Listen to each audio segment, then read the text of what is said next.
à tous et bienvenue dans Visage d'Audace, le podcast des entrepreneurs ici à Amiens. Je suis très heureuse de pouvoir enregistrer cet épisode. Aujourd'hui, nous accueillons une invitée exceptionnelle. Elle vient partager avec nous ses débuts, ses épreuves, mais aussi sa capacité à se dépasser pour atteindre ses ambitions. Un échange sincère, sans filtre. Visage d'Audace, le podcast des entreprises. Aujourd'hui, dans Visage d'Audace, nous accueillons Laetitia Trizac, coach professionnelle et fondatrice de Sérénité Coaching. Dans cet épisode, on parlera de choix de vie, alignement, de reconversion et de cette audace tranquille qu'il faut pour oser être soi. D'où vient-elle ? Pourquoi a-t-elle choisi cette voie ? A-t-elle elle-même vécu un tournant majeur dans son parcours ? Bonjour Laetitia. Bonjour Rosette. Très heureuse de pouvoir t'accueillir ici en studio. Alors pour tous celles et ceux qui ne te connaissent pas, peux-tu te présenter en quelques lignes ou en quelques phrases afin que nous puissions te connaître un petit peu ? Ok, donc je suis Laetitia Trizac, je suis coach professionnel, donc j'accompagne les personnes dans leurs projets notamment de reconversion professionnelle, mais aussi les jeunes dans leur orientation scolaire. Donc voilà, je suis maman de deux grandes filles et j'habite à la campagne. Voilà, et donc j'ai créé mon entreprise donc Sérénité Coaching il y a 1 an et demi maintenant. 1 an et demi maintenant. Tu dis être et accompagner les jeunes et ainsi que les professionnels, hein, c'est ça. Mais avant ça, est-ce que tu étais dans un domaine bien précis ? Parce qu'il on parle quand même de reconversion. Du coup, on aimerait bien connaître un petit peu ce que tu faisais avant de te lancer du coup dans le coaching et pourquoi le coaching finalement. Ok, beaucoup de questions. Oui. Donc, j'ai commencé ma carrière dans les ressources humaines.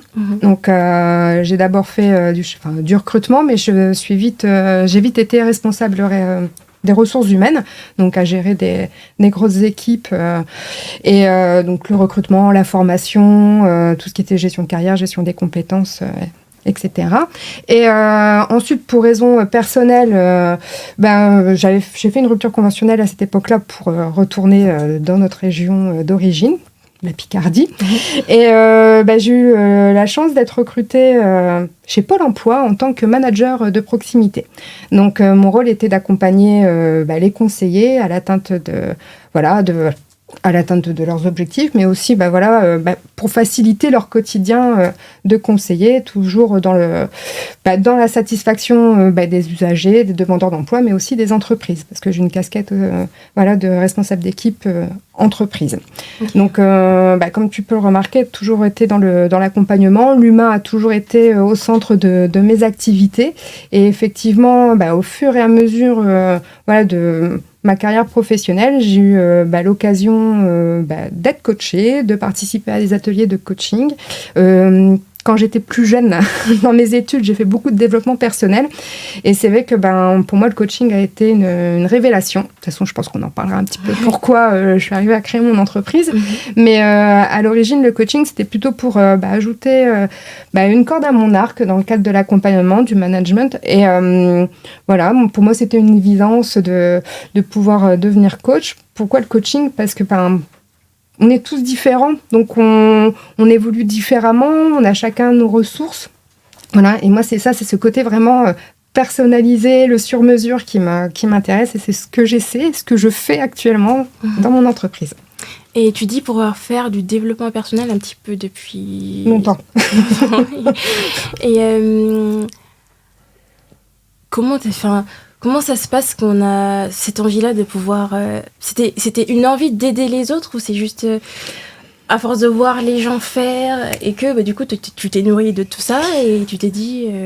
Alors, c'est rigolo parce que c'est aussi en lien sur le fait que je souhaite accompagner les jeunes. C'est que moi, j'ai jamais été aidée dans mon orientation. Alors, je vais passer mon passé chaotique parce que j'ai essayé énormément de choses. J'ai pas trouvé ma voie tout de suite. Et en fin de compte, il y a eu des échecs, il y a eu des erreurs, etc. Après, je pars du principe qu'on apprend aussi de ses échecs et de ses erreurs. Bon, j'ai eu ma mère aussi qui me soutenait bien, donc ça c'est cool aussi d'avoir quelqu'un qui est toujours là pour toi. Mais c'est les stages, c'est plein de choses qui ont fait que les rencontres, des sujets qui m'intéressaient plus, qui ont fait que j'ai souhaité évoluer dans les ressources humaines, et c'est dans ma formation, parce que j'ai fait ma formation sur Lille, et c'est lors de ma formation où on avait beaucoup de développement personnel, dans tout ce qui était psychologie, développement personnel, analyse transactionnelle, la PNL, etc. Et j'ai toujours aimé ça. Pour finir, ça a toujours été quelque chose qui m'intéressait. Je me suis même posé des questions à un moment, partir sur la psychologie, etc. Et j'aime le monde de l'entreprise. Donc, c'est vrai que c'est aussi pour ça que je suis partie dans les ressources humaines. C'est des stages aussi qui m'ont permis, la rencontre de certaines personnes qui m'ont permis aussi de m'orienter vers les RH. Voilà, clairement, ça s'est fait comme ça. Okay. C'est beaucoup d'opportunités et aussi le hasard qui fait les choses. Exactement. Ouais. On ne se rend pas compte, mais c'est vrai que des fois, c'est en fonction aussi de l'environnement, en fonction des gens qui nous inspirent. Là, tu parles un petit peu de ta mère qui était là à tes côtés pour pouvoir un petit peu te booster. Et en fait, c'est vraiment très important d'avoir cet aspect-là, de se dire qu'en fait, des fois, notre entourage joue aussi un rôle. Bien sûr. Dans la construction de la personne qu'on est, etc. Et c'est vraiment très, très important, quoi. Alors, pour comprendre un petit peu, un petit peu. Alors, du coup, tu fais du coaching, ça fait maintenant 1 an et demi. Oui. Avant ça, du coup, tu étais responsable. Comment tu as eu... et est-ce que c'était un petit peu très complexe pour toi de faire un petit peu ce switch-là? Bien sûr. De changement, parce que... oui, après, alors moi, j'ai toujours eu la chance, c'est d'avoir des CDI. Okay. Voilà. Donc là, clairement, un CDI avec des horaires hyper confortables, voilà, des vacances, un salaire qui tombe tous les mois, etc.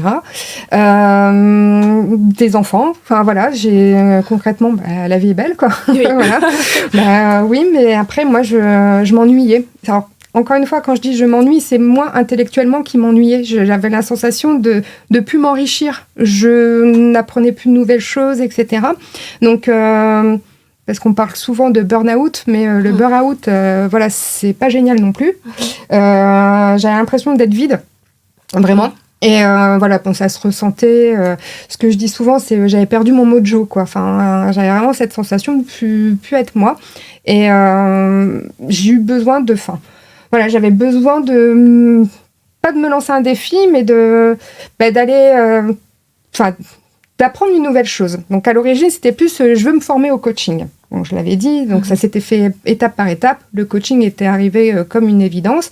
Et c'est vrai que je me suis dit, je suis manager à l'heure actuelle, est-ce que je peux pas apporter une nouvelle chose à mes collaborateurs en me formant en coaching? C'est arrivé comme ça. Okay. Et pour finir, tout le long de la formation, donc j'ai fait une formation de 9 mois pour être certifiée coach professionnel, et c'est pendant la formation que je me suis dit, mais c'est ça que j'ai envie de faire tout le temps. Okay. Donc c'est vraiment pendant la formation que le déclic de la création d'entreprise est venu, quoi. C'est... J'ai pas fait la formation pour dire je veux absolument créer mon entreprise. Oui. C'est vraiment venu au fur et à mesure. Et c'est vrai que la formation, je me suis éclatée. Vraiment, à chaque fois que je dis, ça a été ma petite parenthèse enchantée. Voilà, parce que vraiment, je me suis retrouvée pendant cette formation. Et je me suis dit vraiment, mais c'est ça que j'ai envie de faire, quoi. Donc voilà, le déclic est arrivé comme ça. Et ensuite, une fois qu'on a décidé de vouloir créer son entreprise, maintenant, il faut avoir le soutien de la famille. Voilà. Puis après, comme je disais, quitter son CDI avec tout le confort qui va avec, c'est... On parle d'audace, mais pour moi, ça a été la chose la plus audacieuse que j'ai pu faire, vraiment. Et le projet vraiment, a été pour moi réel le jour où j'ai dit à ma chef que je décidais de partir. Donc voilà, parce que il y a plein de conséquences à tout ça, voilà. Mais c'était quelque chose de mûrement réfléchi. C'est pas une décision que j'ai pu prendre toute seule. Hein. Voilà, mon mari, mes enfants. Discuter avec mes parents, parce que j'ai parlé de ma mère tout à l'heure, mais ma mère, c'est important aussi qu'elle me suive aussi dans ce projet. Mais voilà, c'était mon projet de reconversion, j'ai mis 5 ans, hein, vraiment. Quand je prends de tout de bout en bout, ça a pris 5 ans. Mais je pense que c'était nécessaire pour moi aussi que ça mûrisse dans ma tête, que je passe obstacle par obstacle, et puis que tout le monde me suive aussi, parce que j'en avais parlé il y a quelques années. Pourquoi pas à un moment créer mon entreprise, mais pas tout de suite, quoi. Alors là, j'avais personne qui me suivait, clairement. Donc oui, il faut que le projet il soit construit aussi pour avoir aussi cette alliance autour de soi pour pouvoir avancer sereinement, parce que c'est pas toujours facile. C'est vrai. Et il y a aussi cet aspect-là d'avoir ce qu'on appelle le coup de soi, un petit peu. C'est d'arriver à se faire confiance aussi, à faire confiance aux autres. Parce que oui, il y a l'idée de pouvoir se lancer parce que tu avais envie, grâce à ce que tu as pu voir et ce que tu as ressenti après la formation. Mais le moment où tu te dis, ah oui, il faudrait quand même que j'essaye de suivre ce chemin-là et de prendre la voie qui va m'amener au bonheur.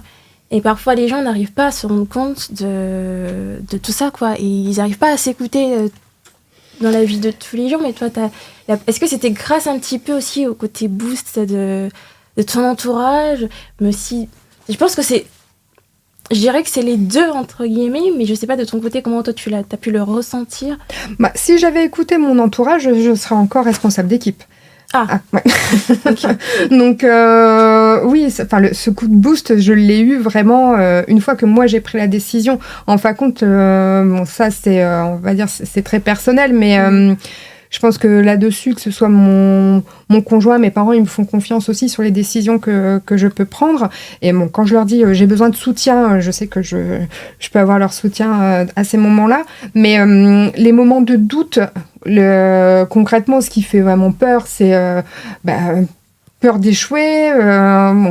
Concrètement, l'aspect financier, ça toujours, je pense que pour tout le monde, c'est vraiment une grosse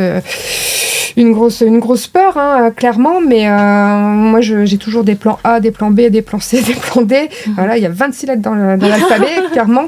Mais je pense que j'avais besoin aussi de me prouver que je suis capable de faire quelque chose. Mais encore une fois, c'est très personnel. Voilà, mais c'est encore plus difficile quand on lutte contre soi. Oui, c'est vrai. Voilà, mais ce que j'ai fait, c'est que j'y suis allée étape par étape. En fin de compte, la première grande étape, c'était cette formation. Okay. Cette formation, malgré tout, il y avait le coût de la formation. Quand est-ce que j'allais faire la formation, les conditions. Enfin voilà, j'ai parlé de mes enfants, mais voilà, à l'époque, encore maintenant, elles ont besoin de moi, mais autrement. Mais à l'époque, il y avait besoin que maman, elle soit aussi présente sur pas mal de sujets. Donc voilà, c'était la vie familiale. Enfin, il y avait plein de choses à prendre en compte. Et c'est vrai que j'avais certains critères. Je voulais faire cette formation avec 7 organismes de formation, mais il y avait des choses sur lesquelles je n'aurais pas... je voulais pas lésiner, quoi. Donc c'était, je veux le faire sur mon temps de travail, je veux garder mon salaire, je veux que ce soit financé. Ok, j'ai pris le temps. Concrètement, j'ai pris le temps d'évaluer tout ça. J'en ai parlé à ma chef m'a soutenue. J'ai vu avec le service RH qui, pour finir, a été super, qui m'a hyper bien accompagnée. Et c'est vrai que tout ça, on a fait que j'ai pu monter un dossier, en très peu de temps, mais j'ai pu monter un dossier pour passer en commission et ça a été validé. Donc voilà, ça a été quelques mois de dur labeur pour monter le dossier administratif, parce que monter des dossiers pour des financements de formation, c'est très compliqué. Okay. Mais je suis super fière, quoi. Oui. Donc voilà, c'était la première étape. Et du coup, voilà, faut jamais rien lâcher. Après, j'avais mon petit plan B, mais je voulais tester mon plan A, qui était celui-ci, et il a marché. C'est vraiment la fameuse phrase de « quand on veut, on peut », en fait. C'est quand on veut quelque chose, on se donne les moyens pour y arriver. Il faut se donner les moyens. Après, ce qu'il faut, c'est que parfois, on peut aussi avoir des noms. Oui. Mais c'est comment on réagit derrière. Est-ce que c'est un non ferme? Est-ce qu'il y a une petite trappe? Comme je dis, si je passe pas par la porte, je peux passer par la fenêtre, il y a la cheminée, voilà. Donc c'est aussi ça, c'est de pouvoir aussi voir toutes les voies qui sont possibles pour pouvoir atteindre son objectif. Voilà. C'est très important. Et c'est ce que je travaille avec mes coachés actuellement quand ils ont un projet. On voit toutes les situations, on essaie à chaque fois d'échafauder un plan A, un plan B, un plan C. Voilà, pour dire vraiment réussir à trouver leur bonheur. Et ça, d'ailleurs, on en reparlera un petit peu après sur le coaching un petit peu très approfondi un petit peu. C'est vrai que c'est totalement bien ce que tu dis parce que parfois, on a envie de se lancer dans une formation et on s'est dit, ben non, en fait, j'ai pas envie d'y aller, une formation par l'entreprise, etc. Mais en fait, là, du coup, tu as trouvé quand même ton bonheur. Et c'est aussi une façon de dire aux gens de pouvoir, en fait, aller parfois à des formations. Et peut-être que c'est là que tu vas trouver ton bonheur au final. Bah, après, moi, je sais que... ça date d'il y a des années où le coaching s'était révélé justement quelque chose qui m'intéressait fortement. Et je sais que dans mon entreprise, quand ils proposaient des ateliers ou des choses un peu innovantes, j'y allais. Je me suis dit, allez, j'y vais, je vais tester, je vais voir si ça me plaît, super, si ça me plaît pas, bon. Tant pis, c'est pas grave, j'aurais quand même essayé quelque chose. Et c'est ça aussi qui a fait que j'ai eu envie d'approfondir. Et par rapport à la formation, j'ai pas appelé qu'un organisme, hein, j'en ai appelé je sais pas combien. Et parce qu'en plus, des fois je suis pénible, hein, j'ai des exigences. Je voulais absolument faire en distanciel et avoir des coachings à réaliser. Donc, c'est-à-dire avoir vraiment expérimenter tout ce que je pouvais apprendre, donc le côté théorique, et avoir aussi cet apport pratique. Donc, trouver aussi des personnes à coacher, monter les dossiers. Et j'avais un superviseur, effectivement, avec qui on échangeait sur les différentes situations. Et c'était exactement ça que je voulais. Et voilà, moi, la formation m'a vraiment plu et... je me suis éclatée, clairement. Donc, et puis, je m'éclate au quotidien aussi, donc ça, c'est super. C'est vraiment bien. C'est vraiment ce qu'on recherche à chaque fois dans un domaine. Hein. C'est l'épanouissement. C'est très important d'être épanoui dans ce que l'on fait. Alors, tu dis accompagner les jeunes afin, et je cite, de leur faciliter ou aider dans leur choix d'orientation et réorientation. Comment ça se passe concrètement ? Alors, comment ça se passe ? Ça se passe déjà par une bonne connaissance de soi. Parce que, on navigue un peu, souvent on s'oriente par rapport à nos notes.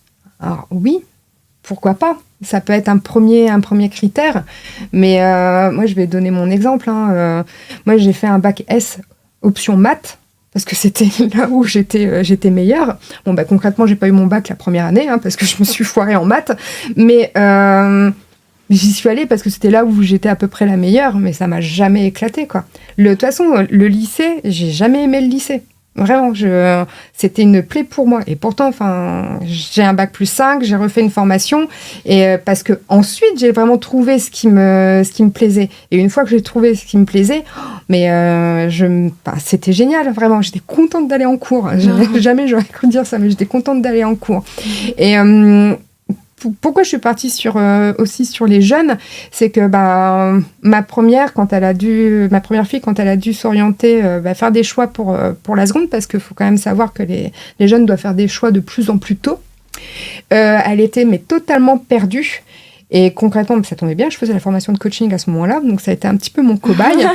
et ça a été... on a travaillé beaucoup sur ce qu'elle aimait faire. Bon, c'est comme ça que j'ai découvert que ma fille apprenait des langues comme ça, en autodidacte. Bon, je me suis dit, génial. Bon, voilà. Et donc, concrètement, on est parti vraiment sur... je lui ai dit, éclate-toi, fais vraiment ce que tu as envie. Donc, elle a voulu aller dans une classe européenne, approfondir. Elle a fait des voyages parce que c'est ça qui la motive, quoi. Et donc, elle a joué le jeu jusqu'au bout. Je félicite ma fille qui a eu son bac avec mention, voilà. Nous te félicitons. Donc, mais tout ça pour dire que c'est hyper important de se connaître. Parce que oui, les notes, je ne dis pas que c'est pas important, les notes. C'est juste des indications. Oui. Voilà. Mais faire quelque chose qu'on aime, on appuie souvent sur là où on n'est pas bon, mais on ne met pas en valeur là où on est bon. Et je trouve ça un peu dommage. Oui. Autant, appuyer vraiment là où on se fait du bien. Et oui, après, là où on doit s'améliorer, il y a toujours des techniques où on peut, etc. Mais est-ce que c'est pas mieux de performer là où on est bon plutôt que d'essayer d'être, on va dire, moyen là où on n'est pas bon ? Je sais pas. Moi, ça m'a toujours perturbé ce genre de choses. Donc, oui, donc avec ma fille, je me suis dit, mais là, il y a un réel sujet. Je vois, moi j'ai accompagné une jeune fille qui est partie en seconde générale, parce que c'est pas forcément posé la question en fin de troisième, et qui franchement, la pauvre, elle elle s'est sentie comme un ovni pendant les premiers mois de la seconde. Elle était pas bien du tout. Du coup, pas bien en famille, donc la communication était cassée, etc. Enfin, c'était hyper compliqué parce que du coup, ça englobe énormément de choses et totalement perdu. Et donc, on a travaillé vraiment sur ce qu'elle aime, là où elle a des facilités, ou est-ce qu'elle a, ce qu'on appelle talent, c'est plutôt là un don qu'on peut avoir, ou est-ce qu'on peut être un peu plus doué que la moyenne, etc. Et donc, on a travaillé sur tous ces aspects-là. Et après, on a travaillé aussi sur ses limites. Est-ce que tu es prête à redoubler, à refaire une seconde, mais dans la matière que tu... dans la filière que tu souhaites. On a travaillé aussi sur tous ces blocages, etc. Et pour finir, elle a trouvé et elle n'a pas de redoublement à avoir. Donc, super. Mais voilà, on a travaillé sur tous ces aspects-là. Et ce qui est super intéressant, c'est que l'objectif du coaching, c'est aussi de les rendre autonomes, à ce qu'ils prennent des initiatives, les faire réfléchir aussi. Oui. C'est toute cette mécanique-là aussi qui est hyper intéressante. Ouais. C'est vrai que c'est important, ça. Et j'aime énormément ce que tu dis. Mais c'est vraiment très important parce qu'à chaque fois, pour les jeunes, parce que je suis quand même aussi jeune, et c'est vrai que quand on évolue dans le milieu scolaire ou autre, ce genre de cadre, et les profs ne s'en rendent pas vraiment compte, mais quand un prof qui est face à toi arrive à émettre des jugements ou des commentaires déstabilisants par rapport à tes notes, etc., en fait, tu te remets en question. Et tu te dis que tu vas jamais évoluer, que tu vas jamais avancer, que ta vie se résume à cette note-là. Et ça te crée une espèce de barrière. Et tu te dis, tu vas jamais évoluer, en fait, alors que non. Il y a toujours quelque chose de bon en toi. Exactement. Ces espèces de dons que tu dis, tu fais entre guillemets. Mais je vais te donner un autre exemple. Donc, ma deuxième est en 5e, elle passe en 4e. Et au second trimestre, on reçoit, je sais pas, elle est passée de 14,5 à 13 de moyenne. Voilà. Bon, c'est tout. C'est pas... Moi, je fais des tests avec mes filles, c'est-à-dire que le second trimestre, je les laisse autonomes. Elles ont besoin d'aide, elles viennent me le demander. Si elles ne me demandent pas, c'est qu'elles y arrivent. Okay. Je teste beaucoup de choses avec mes enfants. Voilà. Écoute, oui, après, il y a cette transparence qui est là. Là, j'ai foiré, etc. Ok, qu'est-ce qui a fait que tu as foiré ? Pourquoi tu t'es planté ? Tu n'as pas assez révisé ? Donc, on analyse aussi les choses, etc. Bon, des fois, elles sont franches. Oui, j'ai rien fait. Bon, ok, c'est pas cool. Bon. J'essaie de ne pas m'énerver. Des fois, je m'énerve. Mais bon, voilà. Après, quand elles assument, j'apprécie. Et donc, fin de second trimestre, feuille de dialogue, passage en 4e, si sa moyenne augmente.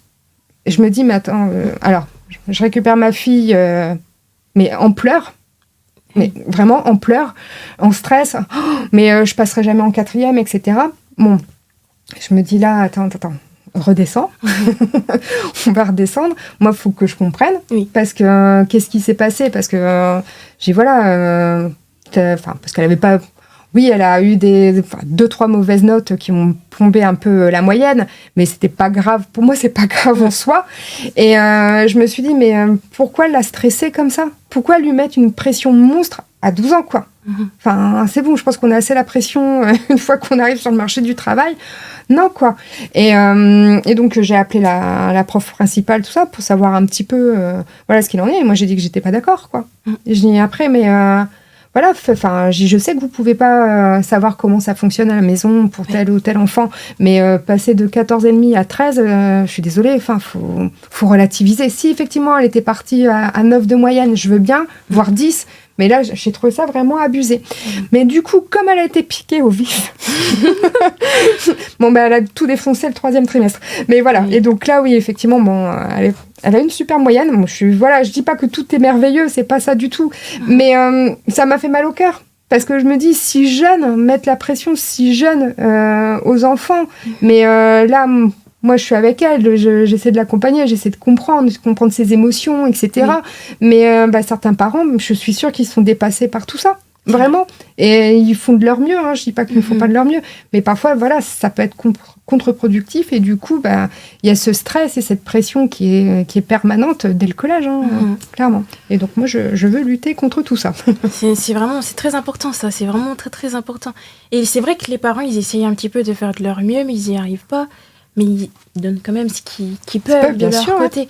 Et c'est pour ça qu'il y a des gens comme toi qui sont là pour pouvoir aider ce genre de famille, à pouvoir trouver un équilibre.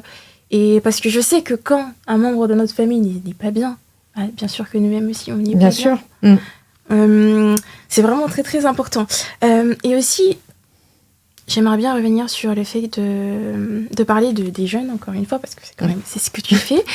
Quelle est la difficulté ou le type de problématique que tu arrives à trouver chez les jeunes que tu accompagnes au tout début de la formation que tu instaures? L'accompagnement que je fais, après c'est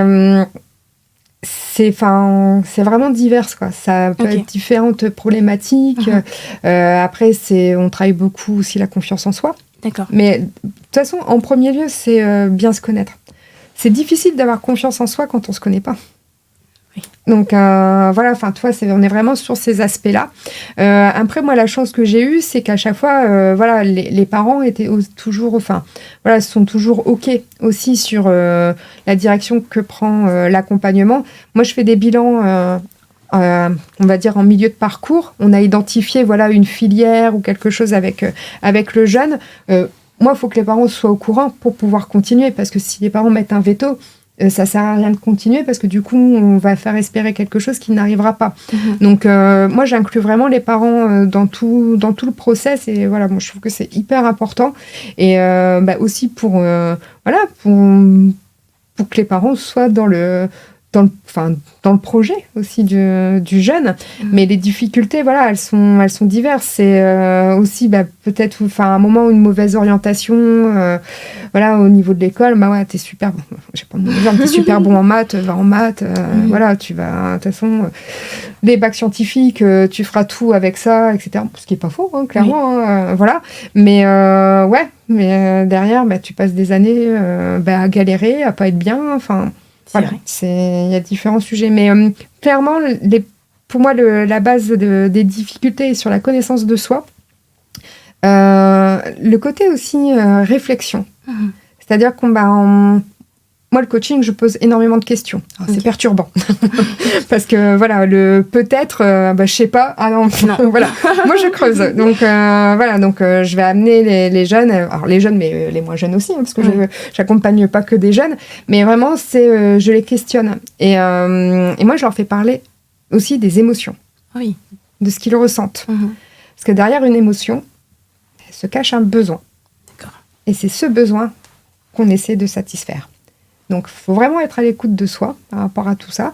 Et mais c'est super enrichissant et ça amène... des fois, c'est un peu perturbant, mais c'est pour ça qu'ils sont accompagnés. Oui. Pour vraiment avoir ces prises de conscience et de pouvoir les aider et les guider à mieux se préparer pour la suite. Mais c'est vraiment la base de tout. Petite pause, je tiens à rappeler pour celles et ceux qui souhaitent avoir un accompagnement de la part de Laetitia que l'appel est totalement gratuit pour pouvoir y accéder, pour pouvoir comprendre un petit peu quel type de formation vous correspond le mieux. Donc n'hésitez pas à pouvoir participer à cette formation et à cet appel plutôt, qui est totalement gratuite. Alors, tu es mère et aussi, hormis ce cadre, tu travailles de ton côté avec une charge mentale qui peut parfois peser lourd. Comment tu fais pour trouver ton équilibre quand certaines journées deviennent difficiles? La question est très longue. Voilà. Après, moi, mes enfants, elles grandissent aussi. Ce qui ne veut pas dire qu'elles n'ont pas besoin de moi, mais c'est d'autres besoins.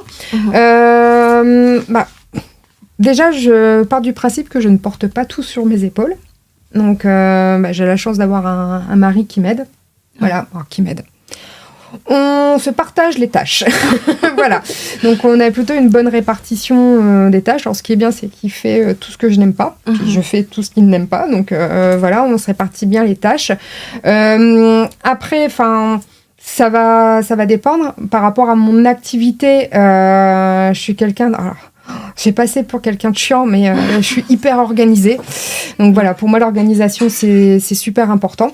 Donc je sais ce que j'ai à faire, c'est planifié, j'ai mes objectifs, je sais ce que j'ai à faire tous les jours, par semaine. Je me laisse aussi des petits moments de flottement parce que des imprévus, Il y en a toujours. Donc voilà, après s'il y a besoin de travailler le soir, le samedi, etc., ce qui est important, c'est bien de communiquer auprès de ma famille pour dire qu'on ne prévoit rien à ce moment-là, etc., ou qu'il y ait quelqu'un qui soit présent pour tel ou tel enfant, parce que des fois, il faut courir, aller les chercher à la gare, au bus, etc. Donc voilà, pour qu'il y ait toujours quelqu'un. Donc c'est de l'organisation. L'organisation et la communication, c'est super important. Après, la charge mentale, je pense que c'est comme tout le monde. Alors, il y a une humoriste qui dit que la charge mentale n'est pas dans l'exécution, mais elle est dans la planification. Okay. Et c'est pas faux. C'est pas faux. Du coup, je vais te donner un exemple qui va peut-être te faire rire, mais moi, un truc qui me stressait, c'était le repas du soir. Ok. Voilà, le repas du soir, qu'est-ce qu'on mange ce soir ? Je ne supportais plus d'entendre ça. Mais, parce que déjà, j'aime pas forcément faire la cuisine. Mais, on se comprend. Voilà, c'est pas mon kiff, mais c'est un truc, je te jure, une de mes filles est rentrée, je lui disais, me pose pas la question, c'est pas la peine. Du coup, ce qu'on a fait, on a fait un planning de repas. Okay. Pour la semaine. Et c'est bien parce que tout le monde met un peu, moi j'aimerais bien manger ça, ok, super. Du coup, ça fait que notre liste pour les courses, elle est faite pour la semaine. Et de cette là, j'ai pas à me prendre la tête. Je regarde juste ce qu'il y a fait. Voilà. Et je fais. Voilà. Parce que la semaine, quand mon mari rentre tard, etc., c'est quand même plus pratique que ce soit moi qui fasse à manger. Mais au moins, c'est... clairement, mais ça va mieux. Et puis, qu'est-ce qu'on mange ce soir ? Regarde, c'est sur le frigo. C'est bon. Non, mais c'est quelque chose de tout bête. Mais ça va faire plus de 6 mois qu'on fait ça. Mais je suis détendue le soir maintenant. Comme quoi. Hein. Ouais, c'est tout bête. Hein. Puis tout le monde a mis aussi la main à la pâte. Des fois, les filles, nous, on va préparer ça, etc. Oui. Super. Voilà, génial. Donc, non, voilà, c'était un petit projet familial que je trouve très bien. Et tout le monde est content là-dessus. Donc, c'est super. On ne s'en rend pas compte, mais c'est un petit... Ça paraît anodin, mais c'est quand même quelque chose, quoi. Oui. C'est vraiment quelque chose. Là, du coup, on a parlé un petit peu des jeunes que tu accompagnes, mais on n'a pas parlé des professionnels. Et quel type de professionnels tu accompagnes un petit peu ? Alors, quand on parle de professionnels, c'est des personnes qui sont en poste. Okay. À l'heure actuelle, donc des personnes en poste à l'heure actuelle, et c'est vrai que c'est soit ce sont des personnes qui ont un projet de reconversion, ou alors j'aime pas parler de renouveau professionnel parce je travaille pas forcément que sur des projets de reconversion. J'ai des personnes qui étaient vraiment, qui ne retrouvaient plus à leur place dans leur job actuel, et on a travaillé plutôt sur l'épanouissement professionnel. Et clairement, ils sont restés dans leur job actuellement, dans le poste qu'ils avaient, mais avec une autre vision des choses, et ils travaillent différemment. Et c'était ça aussi. Je pense que le fait d'avoir un autre regard, une prise de recul par rapport à la situation actuelle, ça leur a fait du bien aussi, de se rendre compte que eux-mêmes sont rentrés dans un cercle vicieux, et à un moment, comment on fait pour s'en sortir ? Voilà. Après, je travaille beaucoup aussi sur des projets de reconversion. Alors, quand je parle de reconversion, c'est pas forcément dans l'entrepreneuriat, c'est vraiment reconversion autre métier, donc vraiment avec un projet de formation, un autre métier, etc. Et j'ai aussi des personnes qui souhaitent créer leur entreprise. Voilà. Donc, je travaille vraiment sur tous ces aspects-là. C'est pour ça que j'ai appelé mon programme « Réinvente-toi ». Oui, mais c'est un programme bien structuré. Hein. On aime vraiment beaucoup. Quand on décide de finalement se lancer, ou lancer sa société, vers qui on se tourne en premier lieu ? Quelle structure d'accompagnement ? C'est vrai, comme toi, est-ce qu'il y a eu des gens qui t'ont accompagné, des structures ? Parce qu'il y a certaines personnes qui n'arrivent pas à connaître... qu'il y a des dispositifs qui sont existants pour eux. Il en existe plein de dispositifs. Alors après, dans le cadre de mon ancien travail, donc Pôle emploi, actuellement France Travail, on avait des partenaires dont BGE. Okay. Donc, j'avais déjà des contacts avec eux, mais c'est vrai que moi, j'ai pas hésité à me faire accompagner par eux. Alors, pas dans la construction du projet. Moi, j'avais besoin d'aide plus sur le business plan, le plan prévisionnel, plus sur l'aspect financier, etc., côté stratégique. Et moi, je suis toujours accompagnée par eux maintenant. Enfin, voilà, de temps en temps, ça fait toujours du bien aussi d'avoir... ce recul. Moi, j'ai trouvé ça hyper intéressant. Après, pareil, sur le côté, tout ce qui pouvait être juridique, les statuts, tout ça, moi, c'était un peu un flou artistique pour moi. Mais dès qu'il y a eu un atelier, moi, j'ai participé. Je trouve ça super intéressant. Enfin, voilà, puis ça m'a permis aussi, moi, de détecter ce qui était intéressant pour mon projet. Et c'est vrai que, voilà, au fur et à mesure, le projet se construit. Mais je sais que moi, j'ai jamais... Enfin, peut-être parce que j'ai baigné dans ce écosystème, on va dire, dans ma carrière professionnelle, mais j'ai jamais eu de difficulté à prendre contact, me faire accompagner. Enfin voilà, ça a toujours été assez facile de mon côté, quoi. C'est bien, c'est très très bien ça. Aussi, faut-il, penses-tu, avoir déjà un réseau bien établi avant de pouvoir se lancer dans l'entrepreneuriat, ou c'est possible de pouvoir se créer son réseau au fur et à mesure que l'on décide de se lancer dans ce domaine-là? Alors, je dirais les deux. Les deux. Alors, réseau bien établi. Alors, déjà, ton premier réseau, c'est ta famille. Oh, oui. Non, mais oui, non, mais faut commencer par celui-ci, sans forcément les saouler tout le temps quand tu parles de ton projet. Mais voilà, c'est par eux aussi que les choses véhiculent, tes amis. Voilà, donc tes collègues, tes anciens collègues, voilà. Ton réseau, la boulangère, le charcutier. Non, mais voilà. Non, mais c'est tout bête, mais c'est aussi comme ça que ça fonctionne. Donc, oui, on a tous un réseau. Voilà. On a tous un réseau. Les enfants qui sont club de badminton, etc. Enfin, voilà. Le réseau se construit de cette manière. Après, quand tu arrives dans le monde de l'entrepreneuriat, tu vas un peu à droite, à gauche, dès qu'il y a un événement. Alors, un peu le défi de l'entrepreneur, c'est de pas trop s'éparpiller non plus. Okay. Parce que tu peux vite aller à énormément d'événements et plus savoir concrètement quel est le sens de ma présence à cet événement. Mais oui, ton réseau, tu continues à le construire. Moi, j'ai eu une belle rencontre avec Fanny Letellier, qui est facilitatrice et coordinatrice chez Entreprendre pour apprendre Hauts-de-France. Et on s'était vu en avril l'année dernière, et qui intervient dans des lycées, collèges, dans ce qu'on appelle les mini-entreprises. Et j'avais dit, écoute, moi je suis intéressée pour être mentor. Voilà, donc à l'origine c'était pour être mentor, et donc je l'ai recontacté en septembre, lui dire coucou, je suis là, je suis toujours intéressée, et donc je suis allée à une formation, etc. Et le feeling est tellement bien passé que j'ai une nouvelle casquette qui est facilitatrice. Donc je travaille en tant que prestataire pour Entreprendre pour apprendre. Donc j'interviens dans des collèges et lycées. Je suis aussi intervenue auprès de la mission locale, donc toujours auprès de jeunes déscolarisés, dans un projet de création entreprise fictive, mais création. Donc l'objectif, c'est de les faire travailler en équipe. D'accord. Voilà, de stimuler la créativité, la réflexion, travailler sur un cadre, détecter de nouveaux talents, etc. Donc c'est des super projets. Donc comme quoi on peut construire son nouveau réseau et avoir des opportunités super géniales comme celle-ci, quoi.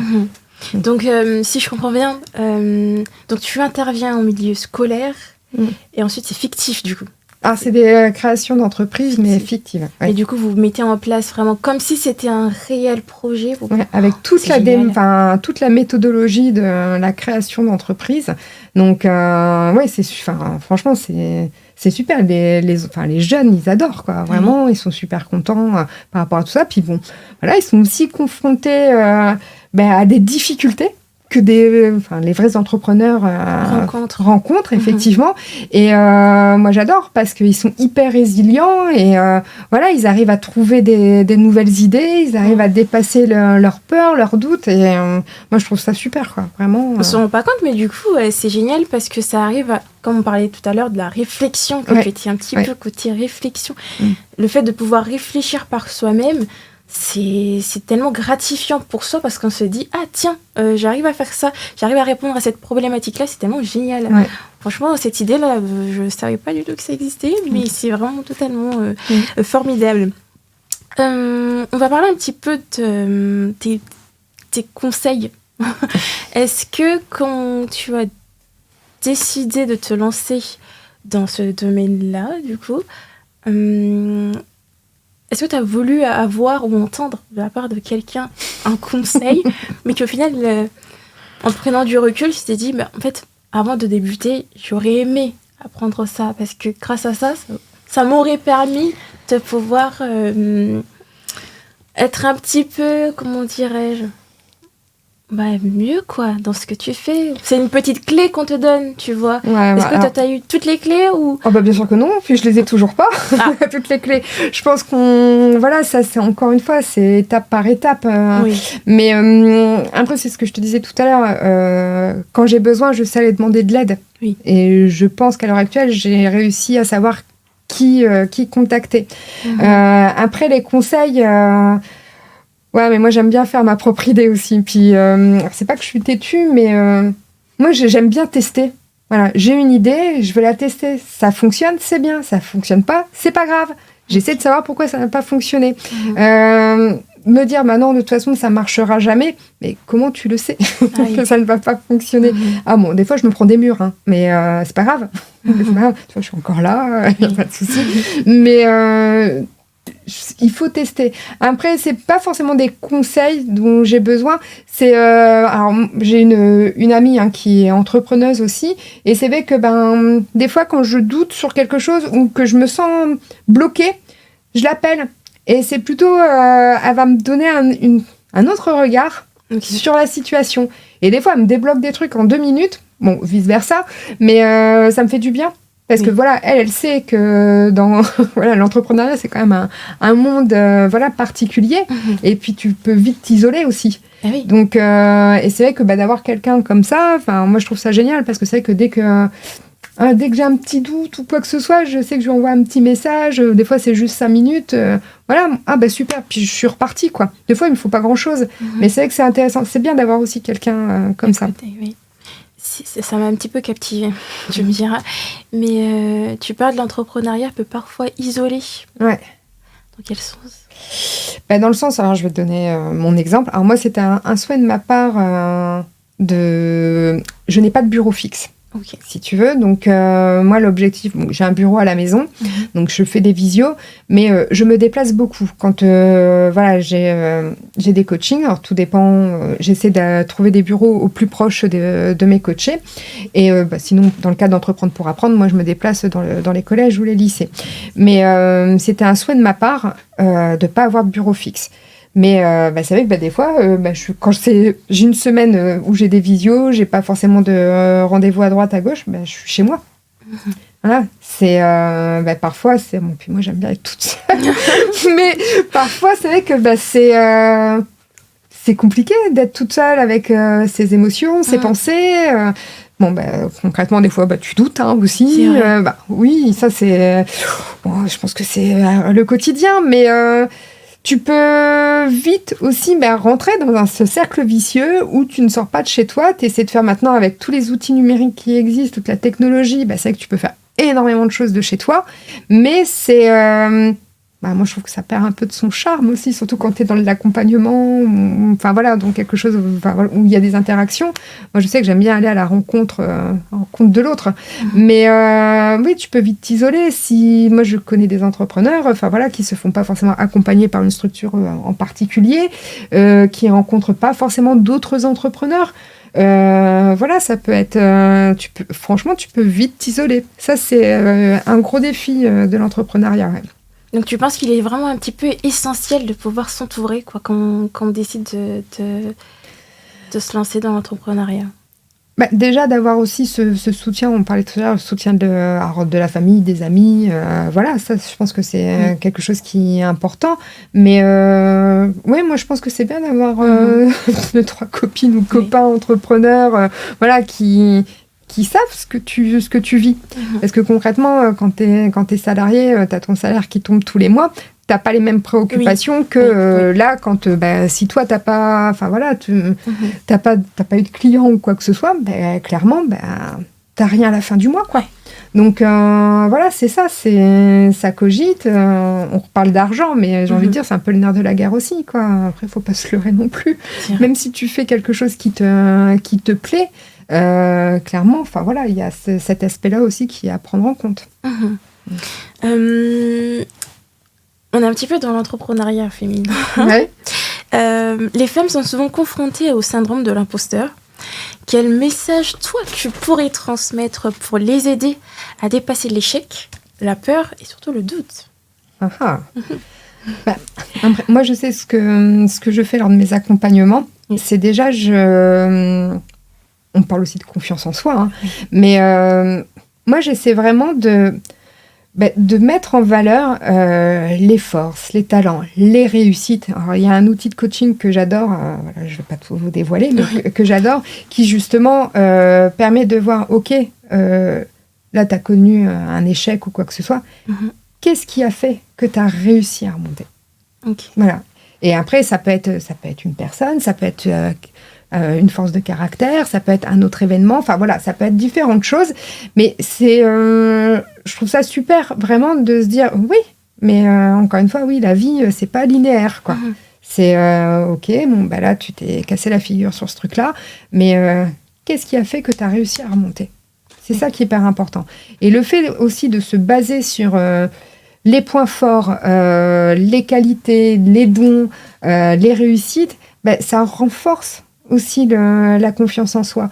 Et tout à l'heure, on parlait de connaissance de soi. Quand tu te connais avec tes atouts et tes faiblesses, c'est quand même beaucoup plus facile d'avancer. C'est beaucoup plus facile aussi d'avoir confiance en soi. Parce que voilà, oui, ça je sais, je suis nulle là-dessus. Bon, qu'est-ce que je peux faire? Qu'est-ce que je peux faire pour dire, voilà, il faut absolument que je fasse ce truc-là. Bon, je suis pas géniale là-dedans. Qui peut m'aider? Ça peut être ça aussi. C'est qui peut m'aider pour être un petit peu meilleur sur ce sujet-là. Voilà, c'est plutôt comme ça qu'il faut voir les choses. Parce que souvent, on a l'impression que la confiance en soi, c'est un lien avec la perfection, mais alors, pas du tout.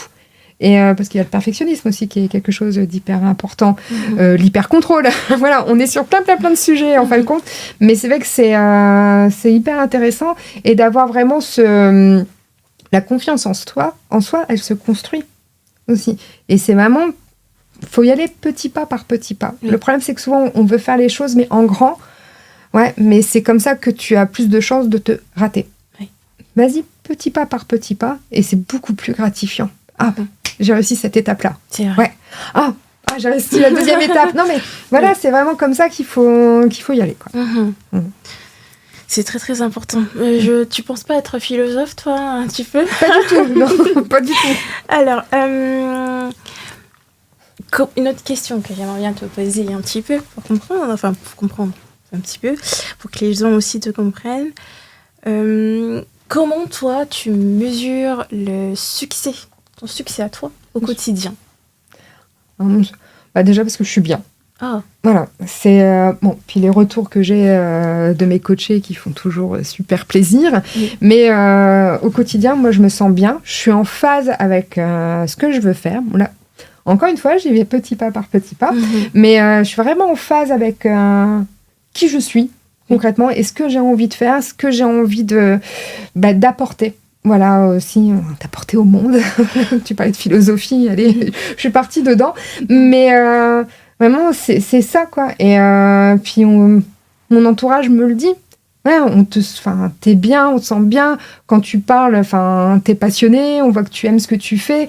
Enfin, voilà, moi, c'est vraiment c'est ça, quoi. C'est juste être bien au quotidien. Bon, après, je t'ai parlé comme quoi j'étais quand même quelqu'un d'organisé. Donc, moi, j'ai mes indicateurs aussi, hein. Voilà, donc, j'ai mes objectifs, etc. Donc, j'essaie de voir, voilà, si j'ai, entre guillemets, rempli mes objectifs de la semaine, du mois. Quand je dis objectifs, c'est mes activités que j'ai à faire. Mais voilà, c'est important d'avoir aussi des indicateurs comme ça pour voir si tu évolues dans le bon sens aussi. Et ça te permet de voir est-ce qu'il y a besoin de réajuster des choses ou de carrément éliminer certaines activités que tu souhaitais faire, que ça ne fonctionne pas. Enfin voilà, c'est hyper important, mais c'est aussi le lâcher prise. C'est qu'à un moment, même si tu crois à quelque chose à un moment et tu vois que ça ne fonctionne pas, next. Enfin, faut arrêter au bout d'un moment, quoi. Donc, c'est vrai. Est-ce que tu as une pensée, toi, de ton côté? Comment tu imagines ton entreprise dans 5 ou 10 ans? Est-ce que tu penses que tu vas toujours continuer dans le coaching? Ou tu penses pouvoir te lancer dans autre chose? Ou pouvoir améliorer, je sais pas, quelque chose qui pourrait... Je vais t'aider, je vais répondre à ta question. Donc, déjà, j'ai un nouveau projet que je démarre au mois de septembre. Donc, sur Roy, que j'ai appelé le Tea Break Coaching. Wow. Donc, c'est une pause café. Voilà, c'est café coaching en fin de compte. C'est-à-dire que pendant 1 heure, je vais présenter un outil de coaching et on va le mettre en pratique directement. Donc l'objectif de ça, c'est de faire connaître le coaching parce qu'on parle beaucoup de coaching maintenant, coaching à toutes les sauces, mais concrètement, on ne sait pas forcément ce que c'est. Oui. Donc l'objectif, c'est de démocratiser un peu le coaching, c'est de le rendre accessible aussi. Et puis puis de repartir avec des billes pour la suite. Donc ça sera le 3e samedi matin de chaque mois, donc avec un thème différent tous les mois. Donc je commence sur Roy, mais mon objectif, ça serait de pouvoir aussi le faire dans d'autres zones par la suite. Donc là, je commence sur Roy parce que je suis du Santerre. Donc je commence sur Roy.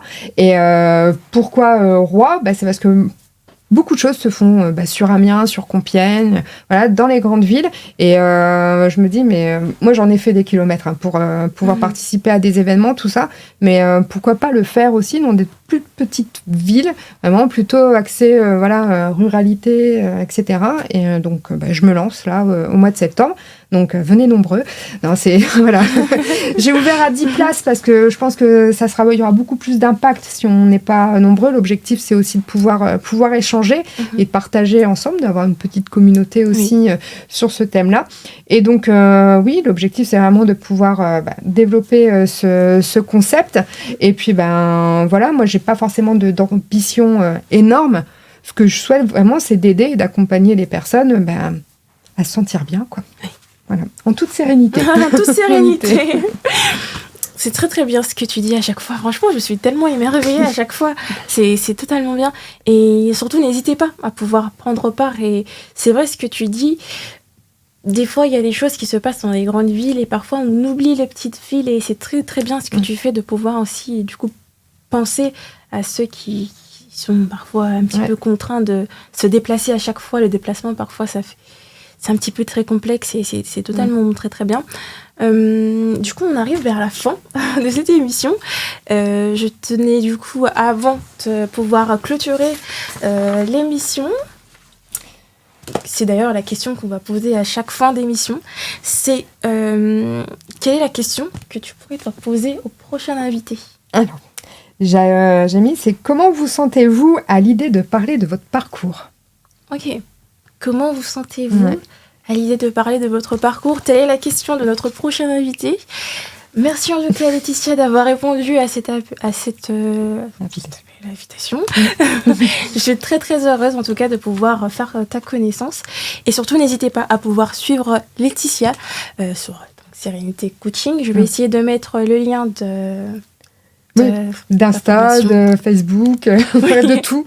De tout, afin que vous puissiez avoir toutes les informations. À très vite. C'était Visage d'Audace.